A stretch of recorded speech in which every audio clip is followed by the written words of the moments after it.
a fresh cup of coffee with rum and Kahlua in it.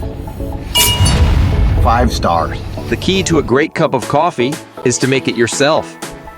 You can make this cup of gourmet coffee with a K-Cup coffee maker or On a camp stove, a backpacking stove, or over a campfire. After all you need to do is boil water.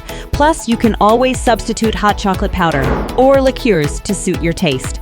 Camping coffee when it's 40 degrees outside in the morning, it's extra steamy.